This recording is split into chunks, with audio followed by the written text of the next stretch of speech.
Ne vous inquiétez pas, c'est sympa. C'est bon, Hugo? C'est bon? Donc, bonjour et à ceux qui sont ici pour écouter cette conférence. Donc, je me présente, moi je m'appelle Jérémy Souchet, je suis doctorant en écologie, je suis spécialisé dans l'herpétologie, donc qui est l'étude en fait des reptiles. Et je fais partie de l'association Ad Naturam, qui est une association de vulgarisation de l'écologie scientifique. Et aujourd'hui, je suis venu vous parler pendant une petite heure en fait des serpents de France, de tous les préjugés, des mythes et légendes qui est autour d'eux, jusqu'à la science qui nous permet de comprendre en fait beaucoup de mécanismes liés au monde animal. Alors ce que je vous propose en fait, c'est que si au cours de la conférence vous avez des questions qui sont en rapport direct en fait avec ce que je suis en train de parler, si vous ne comprenez pas quelque chose ou autre, vous pouvez m'interrompre pour me les poser. Et toutes les questions un peu plus générales, on pourra les voir à la fin. Alors, donc déjà, les reptiles, un petit peu pour les replacer dans le contexte global des animaux, ça représente à l'échelle mondiale environ 10 000 espèces, ce qui n'est pas grand-chose, hein, donc c'est quasiment c'est une grosse part des vertébrés, mais c'est une très petite part des espèces animales et donc ça ne représente pas grand-chose. On a le graphique, c'est 15% des vertébrés. Et dans ces reptiles, on a 4 sous-ensembles. On a les crocodiles, les gavials et les caïmans, qui font cette grande famille des crocodiliens. On a 300-330 espèces de tortues, près de 10 000 espèces de squamates. Alors les squamates, ça va être tous les lézards, les serpents et les amphisbèmes, qui ressemblent globalement à des lézards. Et une espèce de sphénodon qui ressemble à un iguane, mais qui n'est pas vraiment un iguane. Donc d'un point de vue phylogénie, donc tous ces reptiles, c'est ce qu'on appelle des sauropodes. On a la famille des tortues qui est isolée.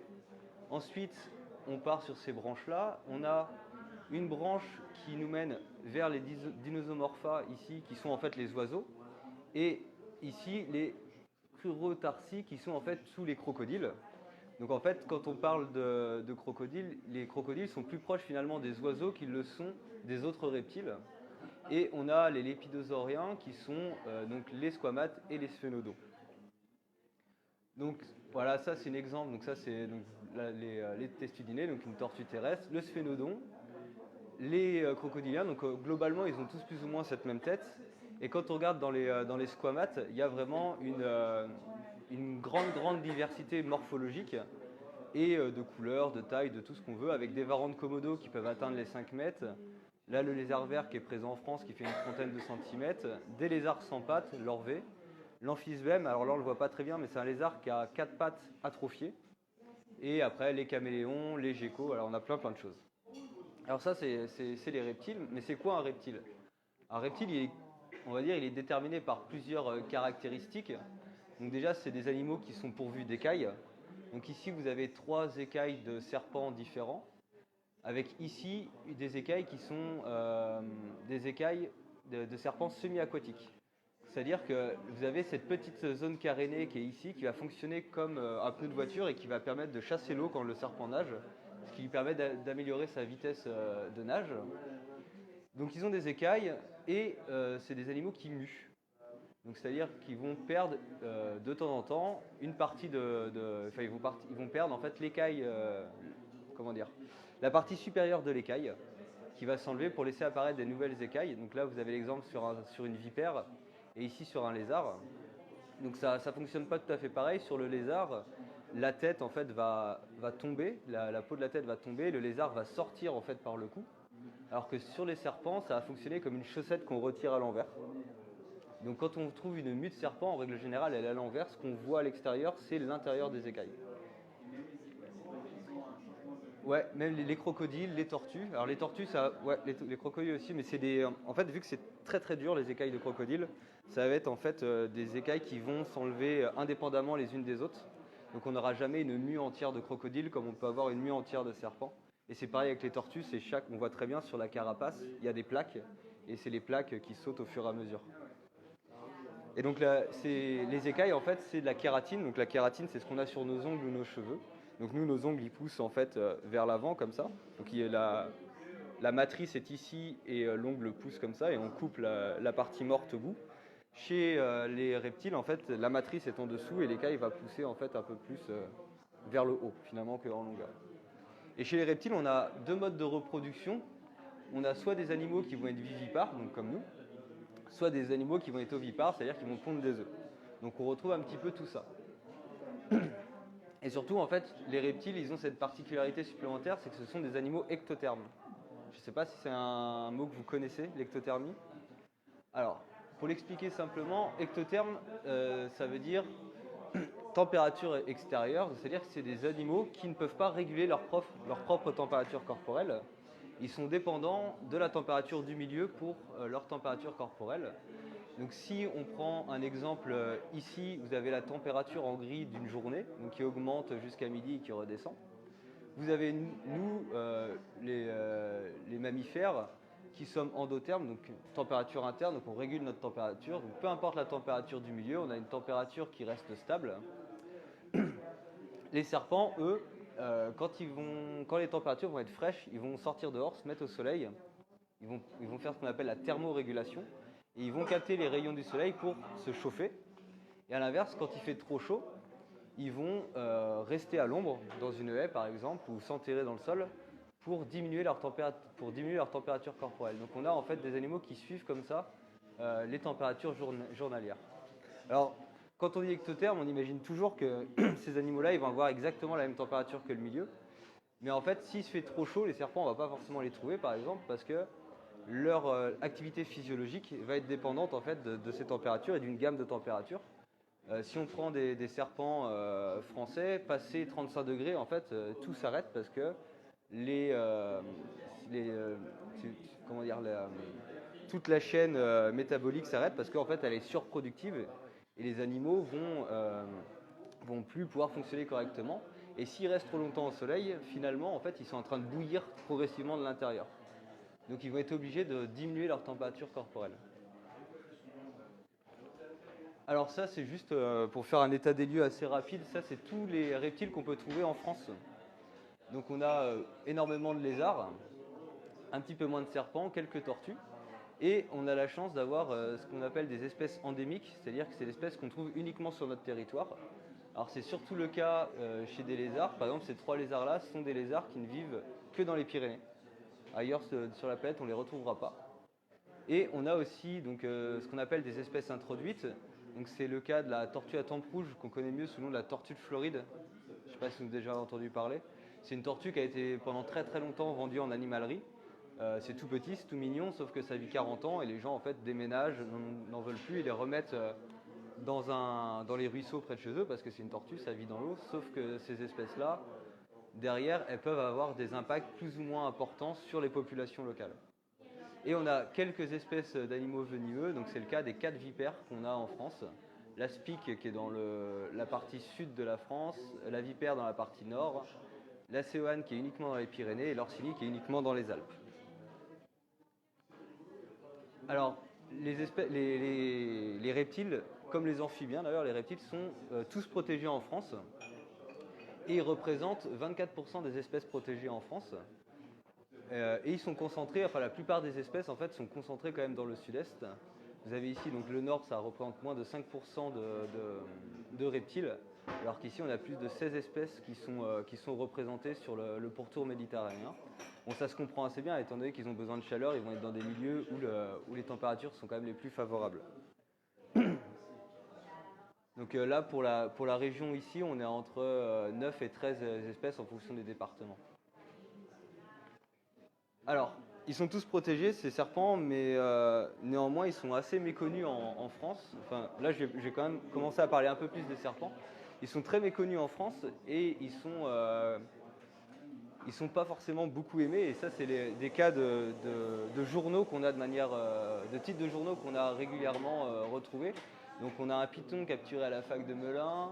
Donc ça, bon, les pythons, ça ne vit pas en France. Donc ça, c'est un échappé soit de particuliers, soit d'animalerie, soit de zoo. Et après, on a des trucs comme ça, un serpent provoque l'évacuation des écoles, donc il y a une vraie crainte et une vraie peur des serpents en France. Et on a régulièrement un serpent orange aperçu dans un village. Tout ça là, ça date de 2018, je crois, ou 2017. Et en fait, on voit beaucoup de fois ce serpent orange qui apparaît, et ça, c'est des serpents qui sont vendus en animalerie.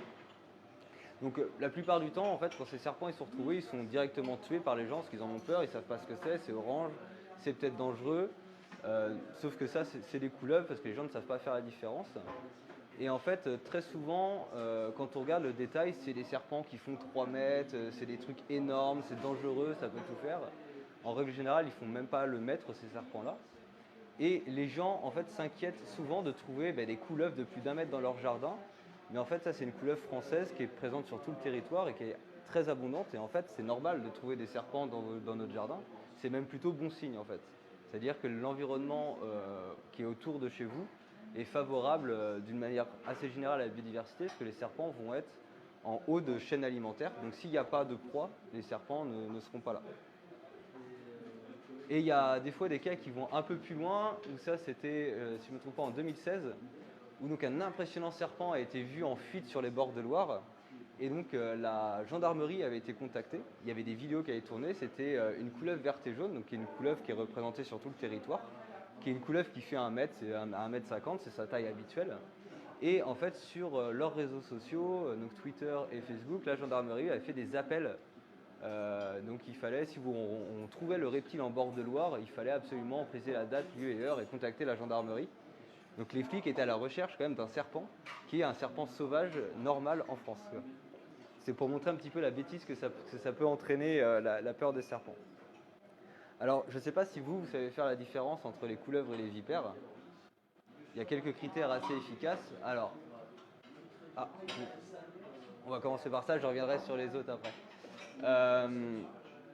Donc ici vous avez des dessins schématiques de couleuvres, ici vous avez des dessins schématiques de vipères. Est-ce que vous pouvez directement observer des différences qui sont quand même majeures? On a l'œil, enfin la pupille exactement. La pupille en France, sur les serpents français uniquement, la pupille de la couleuvre sera toujours ronde et la pupille de la vipère sera toujours fendue comme un œil de chat. Ça c'est un critère qui marche à tous les coups, sauf que pour pouvoir avoir ce critère, il faut quand même s'approcher assez près de l'animal et c'est pas toujours conseillé, surtout si on s'approche un petit peu trop près d'une vipère. Par contre, un critère qui marche assez bien, et même de loin, c'est les écailles présentes sur la tête. Donc les vipères, elles auront toujours une petite centaine de petites écailles sur la tête, alors que les couleuvres, elles ont exactement 9 plaques qui sont ici, qui représentent en fait les écailles du haut du crâne. Donc ça, de loin, ça se voit très très bien. C'est souvent, soit on voit des grosses écailles ou plein de petites écailles, ça permet de faire la différence. Et ensuite, on a d'autres formes. Les couleuvres, elles sont très très allongées, alors que les vipères vont être beaucoup plus trapues, avec une toute petite queue et une très longue queue chez les couleuvres. Alors ça marche pour des animaux qui ont le même âge, parce que forcément, une couleuvre qui a 1 an va être forcément plus petite qu'une vipère qui a 4-5 ans. Sachant que les couleuvres et les vipères, en France, c'est des animaux qui vont quand même vivre 15 à 20 ans. Donc ça a une durée de vie qui est assez longue. Et juste pour revenir sur donc cette méconnaissance, elle a entraîné pas mal de légendes. Alors ça, c'est une illustration qui est faite par une dessinatrice qui s'appelle Marion Jouffroy, qui a illustré en fait les 3 plus grosses légendes urbaines qui existent autour des serpents. Alors, il y a beaucoup de gens qui nous rapportent qu'ils ont pu voir des serpents se mordre la queue pour former une roue et les poursuivre en forêt. Voilà, moi j'ai vu des milliers de serpents, j'ai jamais vu ce comportement. Quelque chose qui est arrivé régulièrement, qui existe un peu moins, c'est que les vipères viendraient en fait dans les étables boire le lait des vaches et entraîneraient en fait des mammites sur les vaches, c'est-à-dire des gonflements et des abcès sur les mamelles.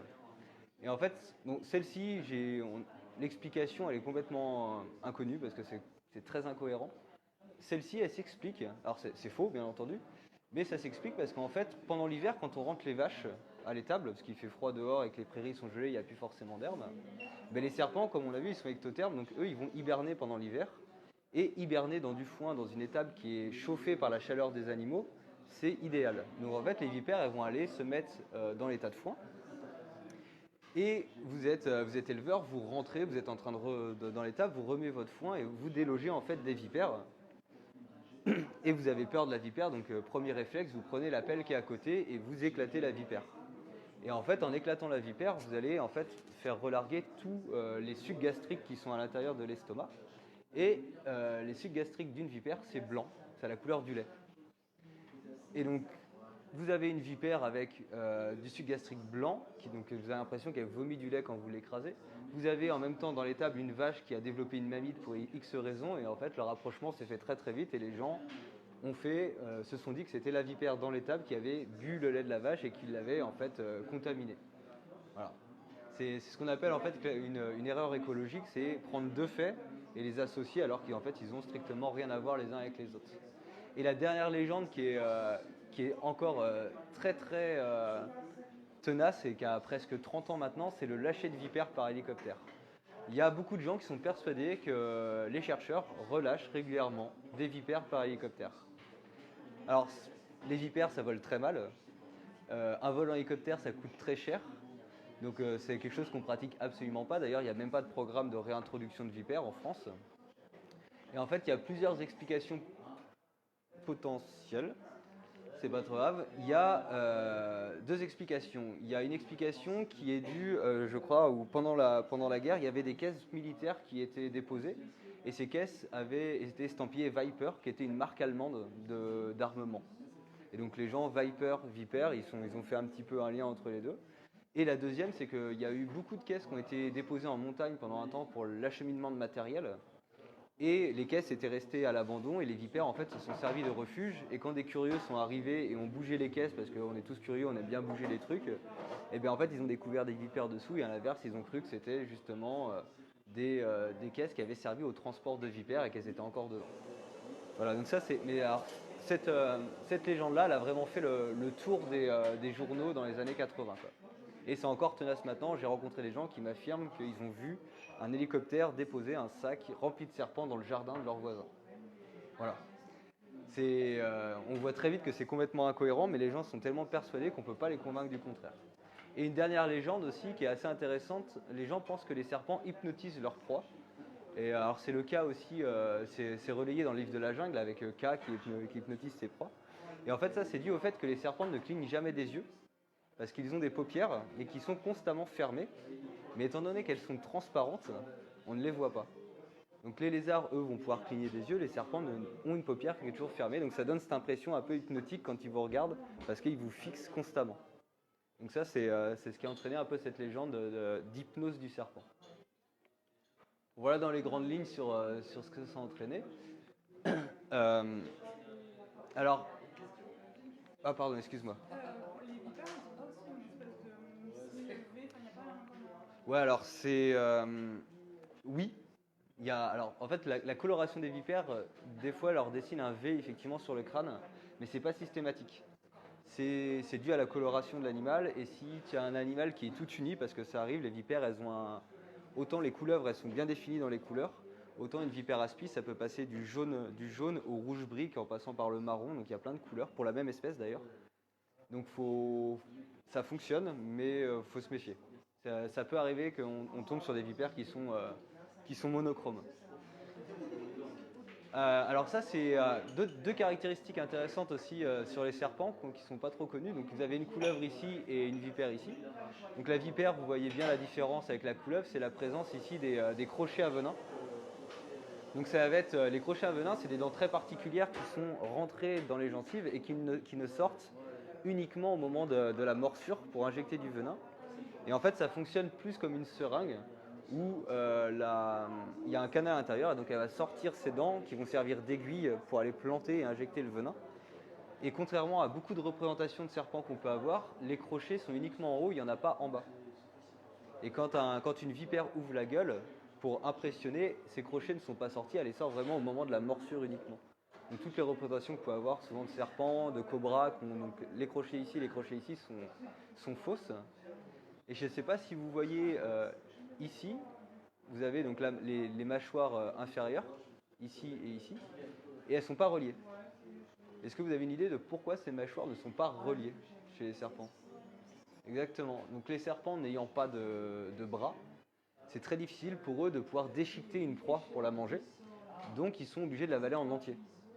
Sauf que quand vous voulez passer une proie qui est souvent plus large que vous devez avoir développé quelques mécanismes Et donc leurs mâchoires ici ne sont pas reliées, ce qui leur permet d'avoir une ouverture assez large en bas. Et elles ont en plus, on le voit très bien ici, cet os qui est très très long, qui est un petit peu ce qui reviendra à l'os carré qu'on a ici. Nous, nos deux mâchoires, en fait, elles sont directement reliées comme ça. Donc on a une ouverture qui est limitée. Les serpents, ils ont cet os en plus, qui est ici, ce qui permet en fait d'ouvrir comme ça et à la fois d'ouvrir comme ça. Donc vous avez une ouverture qui est proche, je crois que c'est en pas loin de 140 degrés d'ouverture, plus cette ouverture-là, ce qui vous permet d'avoir une gueule qui double ou triple par rapport à la taille initiale. Et on le voit un petit peu ici. Après, vous avez donc forcément, après la tête, vous avez les vertèbres avec les côtes qui sont tout le long du corps. Et il manque un os par rapport à nous, c'est le sternum. Toutes les côtes chez les serpents sont flottantes, ce qui permet en fait de s'écarter comme ça pour laisser passer en fait la proie le long de l'œsophage jusqu'à l'estomac. Voilà, pour rester rapidement sur les vipères et leurs venins, donc vous avez les crochets ici qui se rentrent à l'intérieur, donc vous avez un muscle qui permet de les propulser. Et vous avez ici les glandes à venin, là en 8. Et c'est au moment de la contraction musculaire que le venin en fait est projeté et injecté via ces dents très particulières. Alors les venins des vipères, ils sont multiples. Il y a plein de choses. Il y a des protéines, il y a des phospholipidases, et ça va s'attaquer en fonction des vipères, des espèces à différents trucs. Donc on va avoir certains venins qui vont créer des nécroses, d'autres qui vont créer des paralysies, d'autres qui vont permettre de fluidifier le sang ou de le coaguler.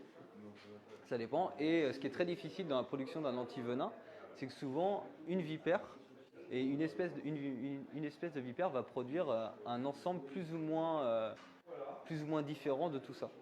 Donc vous avez des vipères qui vont être plus nécrosantes que d'autres, mais qui vont quand même aussi avoir un peu de paralysant. Voilà, donc c'est très très compliqué de doser des antivenins. Alors, je vais arrêter de parler des reptiles, enfin des serpents dans les grandes lignes. On va s'intéresser à quelques espèces qui sont présentes dans la région. Et là, petit jeu pour commencer, est-ce que ce serpent est une vipère ou une couleuvre? Est-ce que vous arrivez à définir l'un ou l'autre? Alors c'est la même espèce partout. C'est la même espèce. Ouais. Alors à quoi tu vois que c'est une couleuvre? Ouais, là on le voit très bien sur l'individu qui est là, ça fait vraiment des très très grosses plaques. On voit pas très bien les yeux, mais on la devine légèrement ici, que ça a l'air assez rond, mais effectivement voilà, la tête, on le voit très bien aussi ici, c'est vraiment des grosses plaques. Donc est-ce que vous connaissez ce serpent?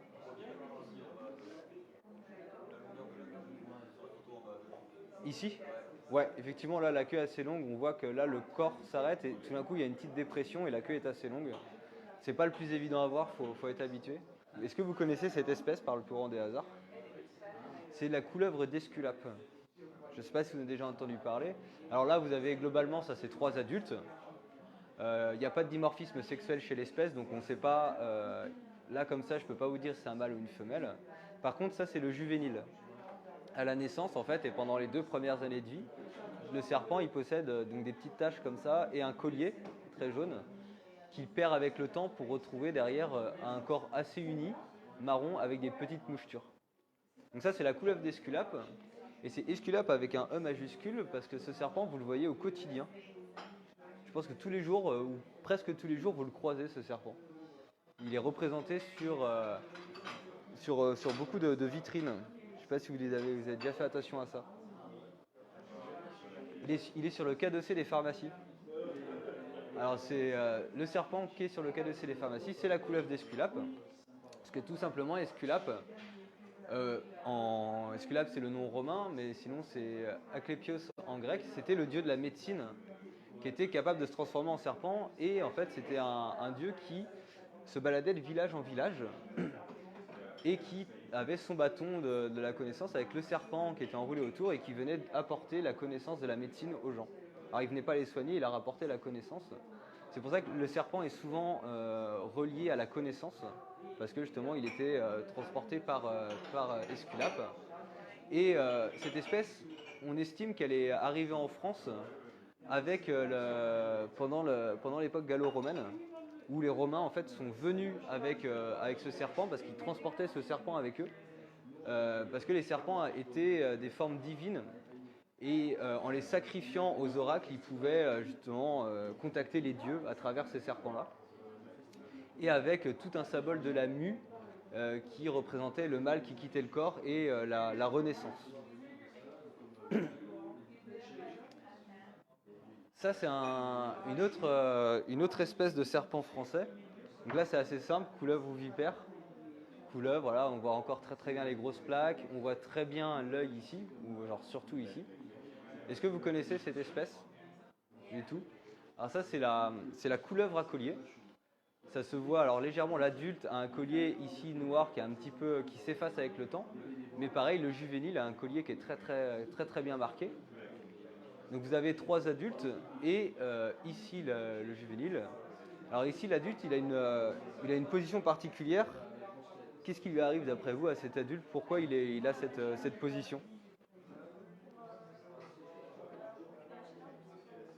Non, du tout. Pour récupérer la chaleur, il va plutôt être basé comme ça. Non. Ce serpent en fait là il est en train de mimer la mort. Je ne sais pas si ça se voit, ça fait un peu un cadavre. Alors c'est une technique de défense qui est très particulière chez cette espèce. En fait, elle va, au moment où elle se sent menacée par un prédateur, elle a la capacité donc, de se retourner un petit peu comme ça sur le dos. Elle va ouvrir la bouche, laisser pendre sa langue sur le côté, s'éclater les petits vaisseaux sanguins dans la bouche, donc ça va goûter, donc comme si elle s'était fait écraser. Et elle va aussi libérer un liquide un liquide nauséabond qui sent en fait l'animal mort. C'est assez désagréable au nez. Et donc forcément, quand vous êtes un prédateur et que vous arrivez, vous imaginez en fait un cadavre d'animal qui est mort depuis plusieurs jours. Donc vous n'allez pas le manger au risque d'être malade. Et elle a une particularité encore supplémentaire, c'est qu'elle ralentit les battements de son cœur. Normalement, un serpent, il a des battements cardiaques autour de 80 battements par minute. Et elle arrive à le descendre à 10-15 battements par minute. Le prédateur arrive, renifle un peu l'animal et se dit « Non, ça c'est mort, je ne mange pas ». Il part, et au moment où il part, l'animal se redresse et hop, disparaît. C'est une technique de défense. Cet animal, donc la couleuvre à collier. Et qu'est-ce que je veux dire? Alors, j'en profite, c'est un animal sur lequel j'ai pu travailler.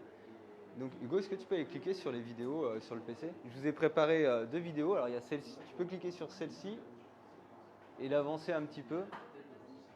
Donc en fait, ça c'est... celle-ci. Ça marche pas? Ah, dommage. Elles sont sur la clé sinon.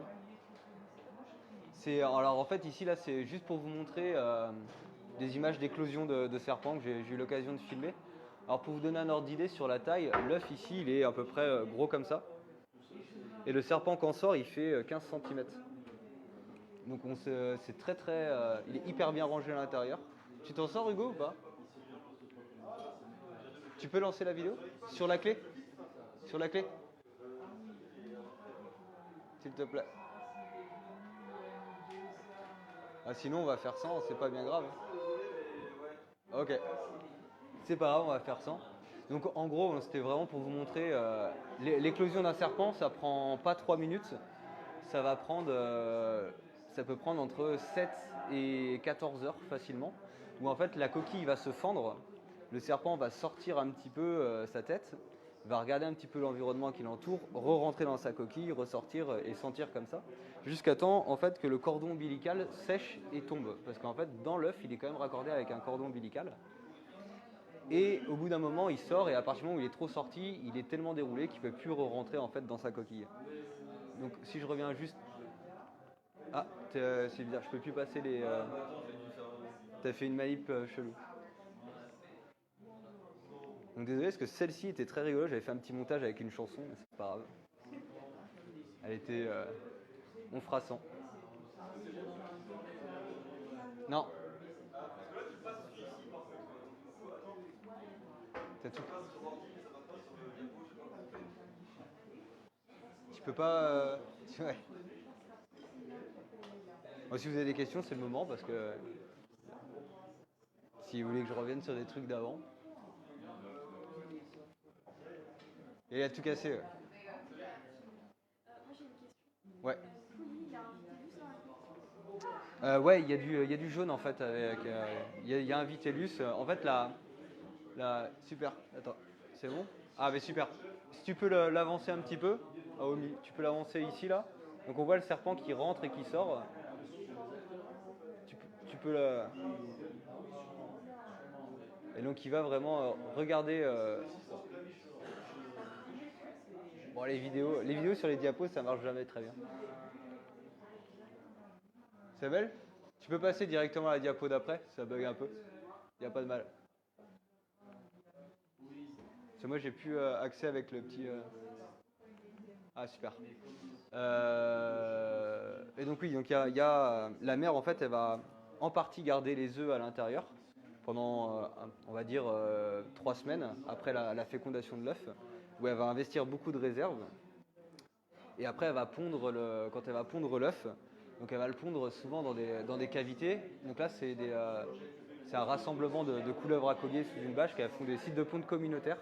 C'est-à-dire qu'on peut avoir ici, c'est dans une souche d'arbre, près de 400 œufs qui sont rassemblés au même endroit.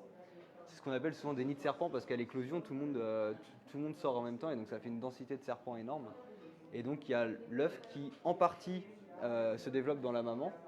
Et ensuite, à la ponte, la maman, il n'y a pas de soins parentaux post-ponte, donc les mamans vont donc pondre les œufs dans des cavités qui sont bien régulées en termes de température et d'hydrométrie pour pas que l'œuf sèche et que l'embryon ait assez de chaleur pour se développer. Et au bout d'une quarantaine de jours, les petits vont éclore et sortir pour aller disperser après dans le milieu. Et ce qui est très intéressant dans cette espèce, parce qu'elles ne le font pas toutes, c'est qu'il y a des sites de ponte communautaires qui créent en fait une synchronie à l'éclosion. C'est-à-dire que, donc ça c'est une étude qui a permis de le prouver. Vous avez en rouge des œufs d'une mère et en bleu des œufs d'une autre maman qui ont en fait les œufs en bleu qui ont été pondus 7 jours après les œufs en rouge et qui ont en fait éclos seulement 2 jours après les autres. C'est-à-dire que la maman est arrivée quand même 7 jours après sur le site de ponte, a pondu les œufs, mais pour pouvoir permettre cette synchronie, il y a eu une accélération du développement embryonnaire d'une partie de la ponte pour atteindre le même moment d'éclosion que les œufs d'à côté. Et en fait, tout ça, ça sert surtout à donc synchroniser l'éclosion pour diminuer le risque de prédation. On le connaît, on le voit très bien avec les tortues. Il y a un moment, pendant 2 jours, c'est toutes les tortues qui éclosent. Et en fait, c'est pour montrer c'est pour diminuer le risque de prédation parce que si vous sortez tout seul et que vous avez un prédateur, c'est sûr qu'il va foncer sur vous. Par contre, si vous sortez au milieu de milliers d'autres individus, vous diminuez la chance que le prédateur s'attaque à vous, individuel. Donc en fait, c'est une stratégie qui est assez égoïste parce qu'elle est complètement centrée sur la survie individuelle.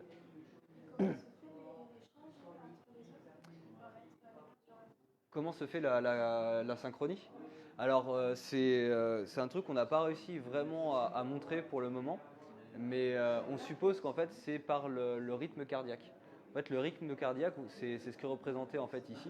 Il augmente avec le temps d'incubation.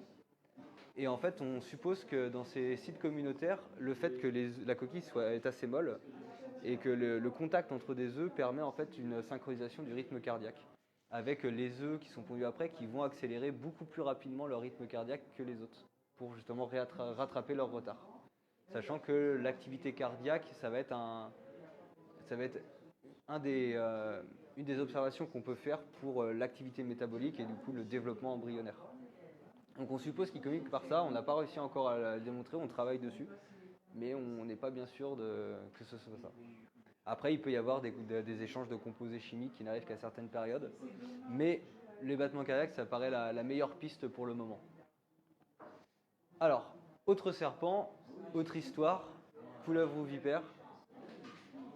Voilà, c'est une vipère. Donc effectivement, là, on a plein de petites écailles, on voit le V qui est dessiné.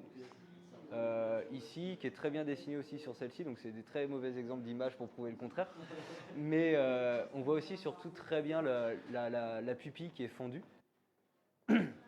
Et en fait, les vipères en France, en tout cas, elles ont sur le dos ce zigzag qui est quand même assez caractéristique, qui n'est pas présent partout, qui est plus ou moins prononcée, mais on peut les reconnaître comme ça. Est-ce que vous connaissez justement cette espèce?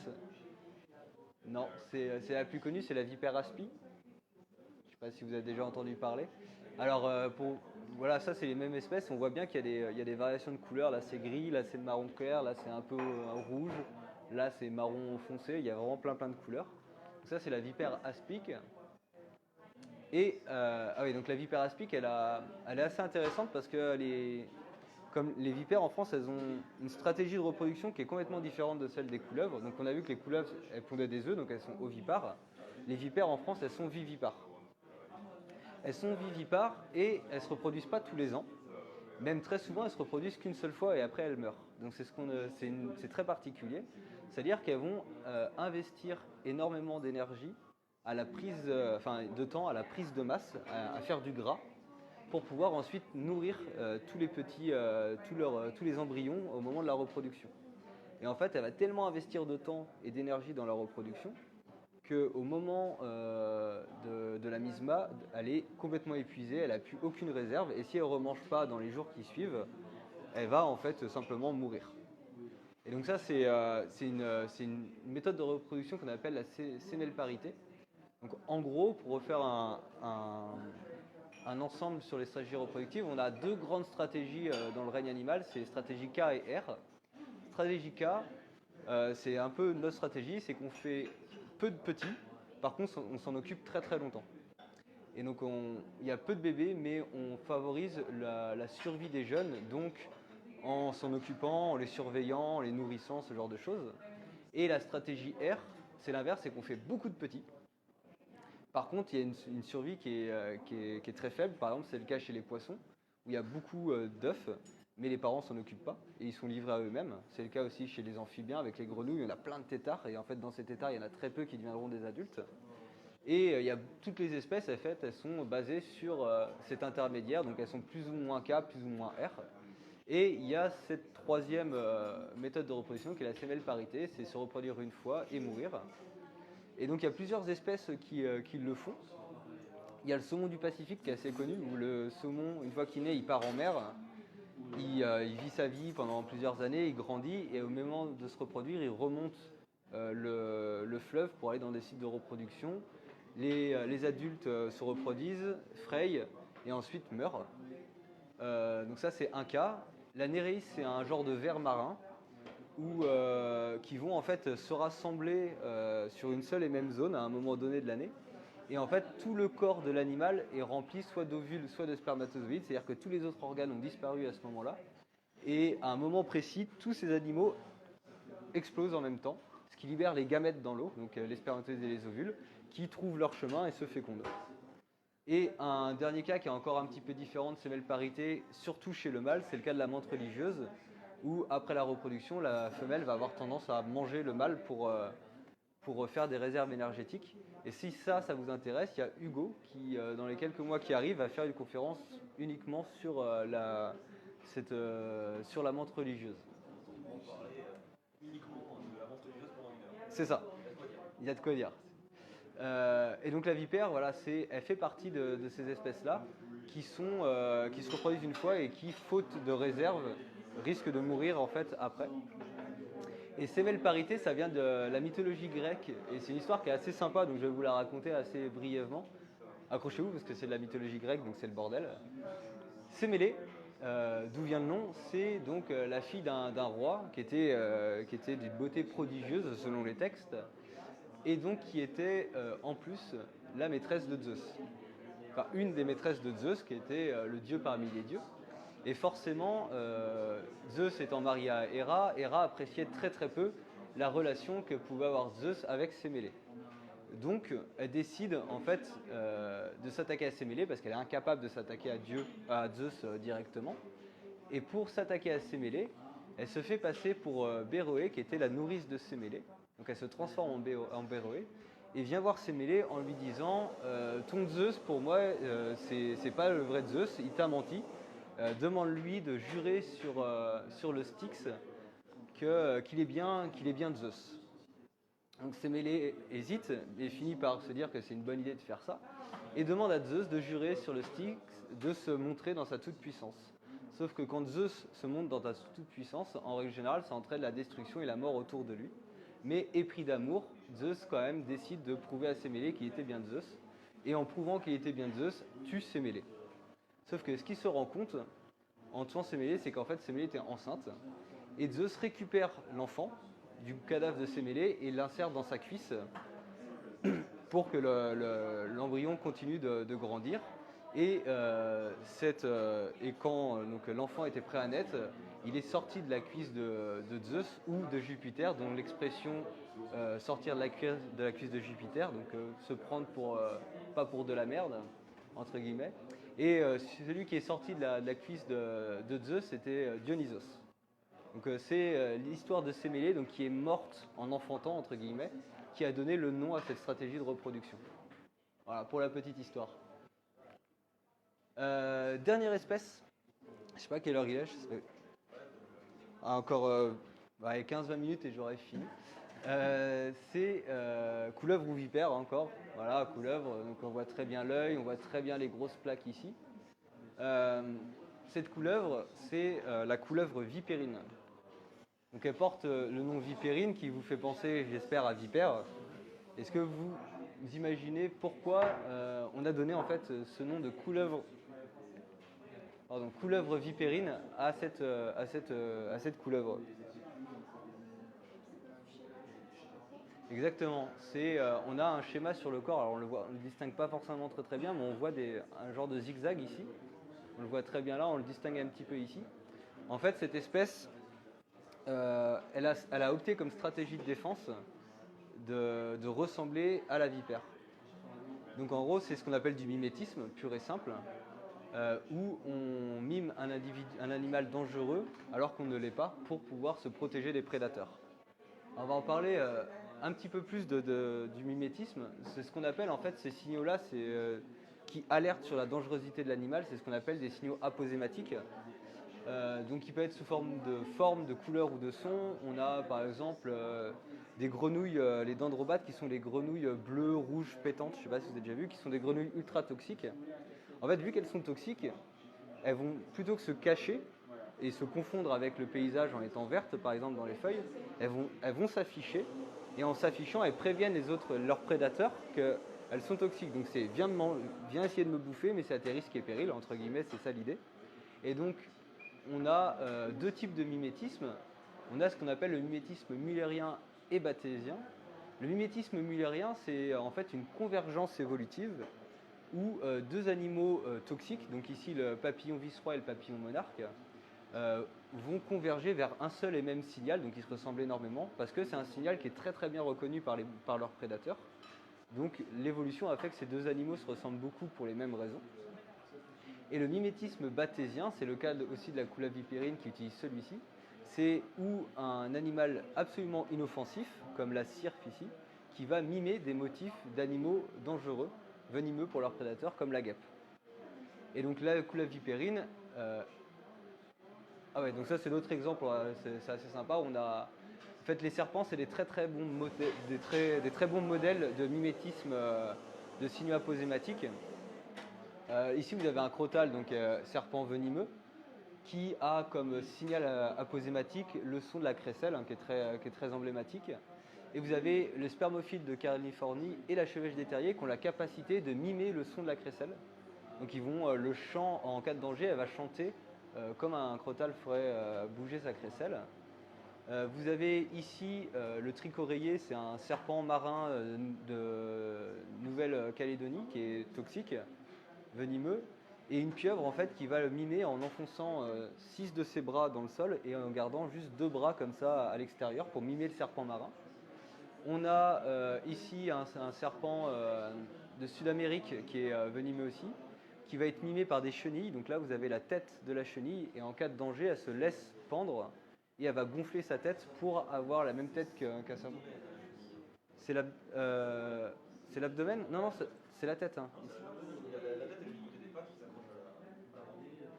Bah vérifiez, mais je crois qu'il y a les deux. Il y en a qui font avec la tête aussi. Et aussi entre les serpents, avec le serpent corail qui est extrêmement venimeux et le serpent roi qui est complètement inoffensif mais qui va mimer les anneaux du serpent corail. Et si on revient sur la couleuvre vipérine. Donc vous avez ici une couleuvre vipérine et une vipère aspic. Alors laquelle est laquelle, c'est pas forcément évident. Donc ça c'est la couleuvre et ça c'est la vipère. Pas évident, hein. En fait c'est la couleuvre qui est ici et la vipère qui est ici. Alors on le voit quand on connaît un petit peu plus les serpents, en fait là le corps est très très trapu par rapport à celle-ci. Et en fait là la queue commence ici et est très longue. Alors bon, là on voit pas la queue, mais en fait les vipères ça a une queue qui représente rien sur un corps. Sur un corps de 1 mètre, la queue va être longue comme ça. Alors que sur un corps de 1 mètre de couleuvre vipérine, la queue va être longue comme ça. Mais c'est pas voilà. Donc là on voit très bien le mimétisme. Et cette couleuvre vipérine, elle va pousser le mimétisme vraiment à l'extrême. Ici, vous avez deux photographies de la tête d'une couleuvre vipérine à 30 secondes de décalage. Là, on a photographié l'animal sans lui faire peur, entre guillemets. Et là, on l'a menacé. Et donc, au moment où elle s'est sentie menacée, elle a en fait aplati sa tête pour que en fait, la peau s'élargisse sur les côtés et forme une tête triangulaire qui est plus proche de la tête des vipères. Alors les vipères, elles ont la tête triangulaire parce qu'elles ont les glandes à venin, donc ça va venir gonfler en fait la tête, alors que les couleuvres n'ayant pas de glandes à ce niveau-là, la tête est complètement effilée. Et elle pousse encore le vice encore plus loin, c'est qu'en cas de menace, vous avez donc la vipère aspic qui est représentée en rouge et la couleuvre vipérine en vert. Ici, vous avez des fréquences sonores. Et en gros, l'idée, c'est que quand elle est menacée, elle va siffler. Et son sifflement est de la même fréquence que le sifflement d'une vipère. Donc elle pousse vraiment le mimétisme au bout avec tout le temps le motif dorsal, en cas de menace, l'aplatissement de la tête et le sifflement qui représente le même sifflement que celui d'une vipère. Et ça, j'ai eu la chance d'étudier en fait ce comportement parce qu'on s'est posé la question il y a quelques années avec un collègue. Il fait, mais attends, en fait, tout le monde a peur des serpents, mais est-ce que tout le monde a vraiment peur des serpents? Ou les gens ont peur des signaux aposématiques des serpents? Parce qu'effectivement, c'est normal d'avoir peur des signaux qui te disent « je suis dangereux ». C'est normal d'avoir peur des zigzags, c'est normal de se méfier de ces animaux-là. Donc on a étudié en fait le rôle de ces signaux dans la peur des serpents chez l'homme. Et on a rencontré plein d'enfants. On leur a montré des images ici, donc un lapin, un chien un peu menaçant, un dessin de serpent sans zigzag, donc sans signaux aposématiques, sans tête triangulaire, juste avec la tête triangulaire, avec juste un zigzag et la tête triangulaire, les photos que je vous ai montrées, et aussi en contrôle, un smiley avec des dents rondes et un smiley avec des dents triangulaires pour toujours avoir cet aspect triangulaire zigzag qui est censé être le signal menaçant. Et en fait, quand on a regardé ça, bon, bah, normal, il y en a qui, la plupart, trouvent les lapins gentils, à part 3 qu'on considérait que les lapins étaient méchants. Voilà. Il y en a qui ont eu des problèmes dans leur enfance avec des lapins, ça arrive. Et quand on regarde ici en individuel les images, bon, ben, globalement, en fait, l'image de serpent a montré que ils n'aimaient pas trop les serpents, ils les considéraient méchants. Pareil ici. Sur les smileys, on voit très bien la différence. Quand on a eu des dents triangles, le pourcentage est beaucoup plus grand d'enfants qui considèrent ce smiley dangereux, méchant. Alors que quand il a les dents rondes, on n'a que 6 enfants qui considèrent ce smiley dangereux. Donc ça montrait bien qu'il y avait quand même un apport de la forme triangulaire dans la peur, mais sur les serpents, ça n'avait pas l'air de se voir. Et donc on a décidé de... Ah, t'as tout cassé? C'est bon? Hop. Et en fait, en comparant, là on a fait la même chose, mais en leur montrant les images 2 à 2, ils devaient choisir laquelle des deux était la plus méchante. Et là, quand on n'a pas de signaux versus un signal, il y a 90% des enfants qui considèrent ce serpent dangereux. Pareil avec le zigzag. Et ici, on a 2 signaux, le zigzag et la tête contre juste le zigzag. Et c'est pareil, celui qui a 2 signaux aposématiques a été perçu comme le plus méchant. Et donc les enfants, en fait, ils étaient incapables de me dire pourquoi ils considéraient que celle-ci était plus dangereuse, mais en quelques secondes, ils identifiaient naturellement, de manière complètement innée, les signaux aposématiques comme portés par l'animal dangereux. Donc ça nous a permis de mettre en évidence qu'en fait, la peur des serpents, elle a une origine qui est innée avec les signaux aposématiques, parce que tous les serpents ont des formes un peu triangulaires et particulières, mais que cette peur, elle a été en fait accentuée depuis avec comment dire, tout ce qui est tout le social. On a toute la méconnaissance autour de ces animaux, mais il y a quand même bien une peur originelle, mais qui n'est pas une peur du serpent lui-même, mais du signal aposématique. Ce qui est complètement logique parce que les prédateurs de ces animaux-là sont parfaitement capables également de faire la distinction entre des serpents qui ont les signaux, donc qui sont venimeux, avec des serpents qui n'ont pas les signaux, donc qui ne sont pas venimeux. Est-ce que j'ai le temps de parler de ça? Vite fait. Alors, très très vite fait. On a un truc qui est super sympa avec les serpents, c'est aussi d'étudier les serpents écrasés sur les routes. Alors, on pourrait penser donc c'est ce qu'on appelait les crases, les serpents écrasés. On pourrait penser qu'étudier les animaux morts, ça a très très peu d'intérêt. Dans le cas des serpents, l'intérêt il est assez cool. Alors en récupérant plein de serpents morts, on peut faire plein de choses.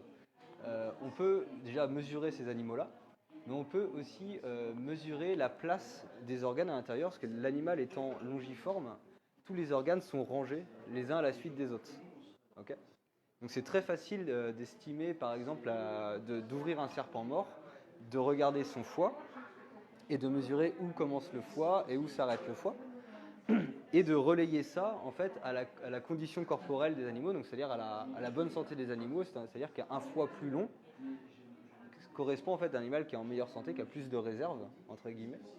Et en mesurant ça sur des animaux morts, on a pu faire ces corrélations-là. On peut ensuite le mesurer sur des animaux vivants, juste par palpation.